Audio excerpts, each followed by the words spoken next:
Bom dia, sétimo ano, tudo bem? A nossa aula de hoje é sobre o que vocês precisam estudar, precisam estar atentos em relação ao simulado, né, do quarto bimestre. Então, vou começar falando de uma coisa muito bacana que a gente gosta, que todo mundo gosta. É a Madonna. Não é a Madonna artista, não, tá? Madonna que em italiano quer dizer mãe. A Virgem Maria, a mãe, né? Os italianos sempre falam Madonna, Bella Madonna, ok? Então, assim, é, a Virgem Maria ela foi pintada por N artistas, né? E aí tem um artista que é Rafael Sanzio, né, italiano, que ele faz a Madonna com o menino Jesus. Então, uma pintura interessante, né, que a representação da Virgem Maria foi um dos temas mais recorrentes da arte ocidental. Todo mundo gosta de pintar a Madonna, a Virgem Maria com o menino Jesus, né, a Virgem sozinha também, né, mas mais interessante é essa composição entre os dois, né, que representam a fé católica, né, que é uma das religiões maiores do mundo, ok? E ao analisar a reprodução da pintura, né, que foi feita por Rafael, ele, ela é uma pintura renascentista, né, porque Rafael, Michelangelo, entre outros artistas do Renascimento, eles começaram esse movimento, né, e a ideia de pintar, a ideia de fazer esculturas, era mostrar mais realidade na representação dessas figuras importantes da religiosidade, né? Então, a ideia de apresentar uma perspectiva mais completa, de dar vida aos objetos, né, era o objetivo desse povo que começou esse movimento renascentista. Ok? Claro, e vocês sabem que esse movimento ele começou na Península Itálica e depois se espalhou pelo mundo todo, né? Que é a Renascença, uma mudança no ver, no pensar do homem daquela época. O homem sai da idade das trevas e ele começa a pensar numa idade mais moderna, uma idade mais revolucionária, né? Pensamento mais moderno. Ok? Bem, nós vamos para a nossa segunda dica. Vamos lá. Vamos lá, como é que a gente começa? A gente começa o seguinte, né? O que é uma monarquia? Né? O que é uma monarquia? A monarquia é um governo que tem um único que manda, que é o rei, é o monarca. Né? E três razões fazem ver que este governo, né, que é o caso de uma monarquia hereditária, é o melhor.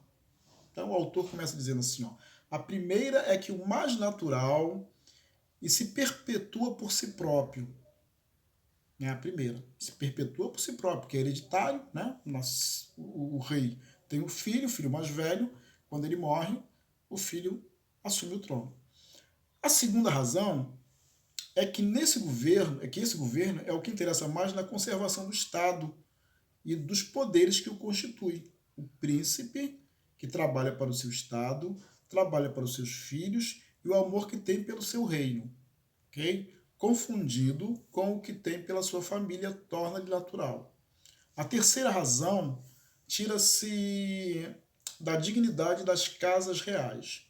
O trono real não é o trono de um homem, mas o trono do próprio Deus. Porque o rei, ele é uma divindade, né? Uma pessoa que foi colocada ali por Deus. Então ele é o representante de Deus na terra. Então todos devem respeitar o trono, porque é como se fosse o trono de Deus. Ok? Então por isso que muitas vezes as pessoas falam vida longa ao rei. Por quê? Porque o rei é uma pessoa muito importante naquela época. Né? Hoje as pessoas não dão essa importância toda.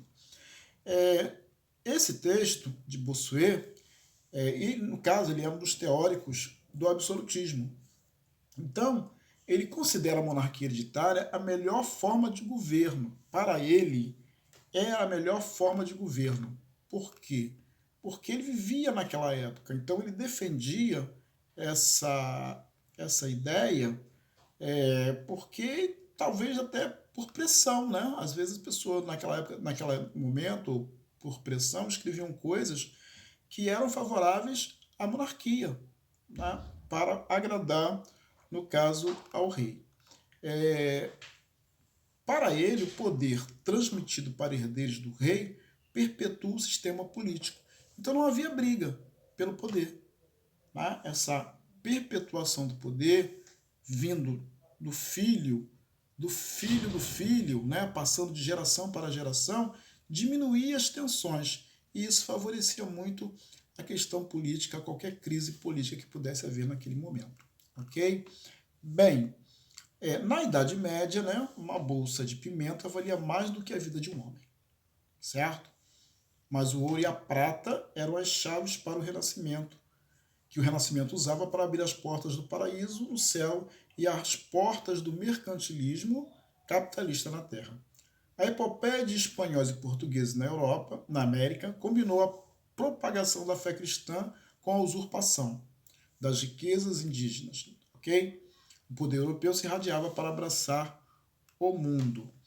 Então, o que os portugueses e os espanhóis buscavam na América? Né? Buscavam riquezas profundas. Eles precisavam de metais que pudessem favorecer e aumentar a riqueza desse povo europeu. Né? Então, eles procuraram na América esses metais, né? E foram bem-sucedidos. Tanto é que hoje a América é pobre, né? Principalmente a América do Sul e a América Central, não a América do Norte. Mas a América do Sul ela é pobre, né? Junto com a América Central, porque daqui foram retiradas várias riquezas, muitas riquezas que favoreceram os povos europeus. Ok? Então, com isso, a gente pode dizer que nós sofremos, né, com essa rapinagem desse povo. Bem, falando-se um pouco também, né, do dia 31 de outubro, que é comemorado a Reforma Protestante, né, através de Martim Lutero, ela começa na Alemanha, né? Martim Lutero era um monge alemão e ele vai fazer uma mudança no pensamento e também vai tentar transformar ou reformar a Igreja Católica, né, chamada de Reforma Protestante. E alguma das teses dele era interessante, né? O Papa não quer nem pode perdoar alguma pena, exceto aquelas que ele tem imposto por sua própria vontade. Né? Então, e depois ele fala, ele foi o cara que fez 95 teses. Então ele diz assim, ó, erram, pois os pregadores das indulgências que dizem que, pelas indulgências do Papa, o homem fica livre de toda a pena e fica salvo. Né? Então critica, ele fala alguma crítica a isso. Ele fala, enfim, entre outras teses. Escreveu 95 e colocou na porta da igreja de Westminster. Okay? Durante o processo de reformas, né, durante esse processo de reformas, o que ele vai fazer? Ele faz uma principal crítica, né? Ele critica a Igreja Católica, ele vive esse período de críticas. Né? E essas críticas que ele faz, né, essas críticas que ele, as coisas que ele condena, ele desaprova, né, muitas coisas. Durante o processo de reformas religiosas, a principal crítica de Martim Lutero, a principal crítica dele à Igreja Católica, se relaciona com a questão da indulgência. Ele desaprova essa prática. Né? A partir da... O que é a indulgência? A indulgência é o seguinte, é que se os cristãos pagassem, os pecados seriam perdoados. Então, isso é uma crítica que ele faz que é muito interessante. E, para finalizar, né, se a palavra